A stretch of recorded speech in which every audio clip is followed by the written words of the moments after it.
প্রথম যৌবনে electrical engineering এর ছাত্র ছিলেন আপনি। ছিলাম।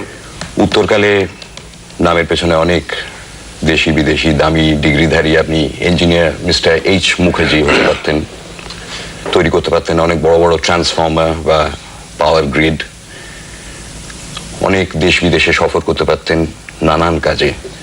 সেটা হলে আমাদের লাভ নিশ্চয়ই হতো, কিন্তু সেটা হলে আমরা যে জিনিসগুলো পেতাম না সেই তালিকাটাও সঙ্গে সঙ্গে মনে পড়ছে।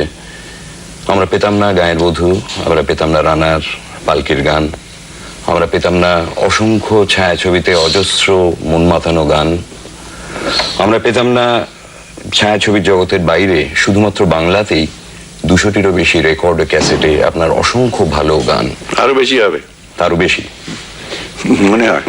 তো সব দিক বিবেচনা করে দেখলে আমার মনে হয় যে আপনি যে ইঞ্জিনিয়ারিং লাইনে না গিয়ে আপনি গানের জগতে চলে এসেছেন, এটাতে জনসাধারণ চলে এসেছি কি, ভাগ্য বিধাতা এনেছেন যেভাবে আসেন, সেটা নিশ্চয়ই আমাদের সব থেকে বড় পাওয়া।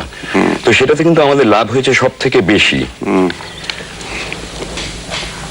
প্রায় 50 বছরেরও ওপর এই যে অসাধারণ সঙ্গীত প্রতিভা, এর ব্যাপ্তি কোনো এই ধরনের 2-4টি অনুষ্ঠানের মধ্যে ধরা সম্ভব নয়, আমরা সে চেষ্টাও করব না।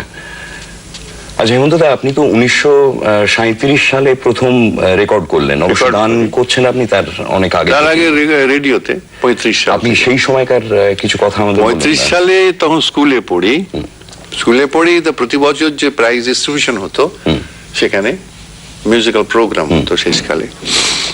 তো কোনো বছর আমাকে ডাকা হয় না।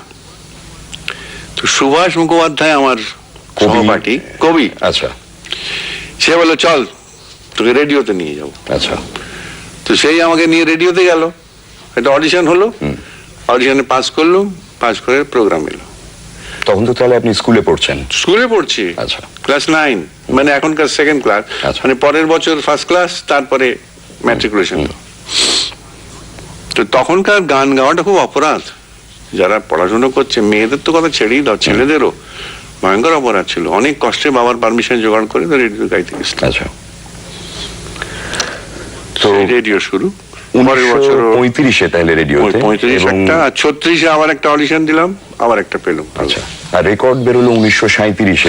ম্যাট্রিক পাস করে ইঞ্জিনিয়ারিং পড়তে আরম্ভ করলাম। বহু জায়গায় গিয়ে দেখলাম যে রেকর্ড হবার না, সকলে রিফিউজ করলো, বলে হবে না হবে না হবে না হবে না। ওই সুভাষী অনেক জায়গায় নিয়ে গেছে আমার। আচ্ছা, আচ্ছা, তখন আশা ছেড়ে দিয়েছি, তো ইঞ্জিনিয়ারিং পড়ছি। এমন সময় একটা হঠাৎ সুযোগ এসে গেল একটা জায়গায় থেকে রেকর্ড করা।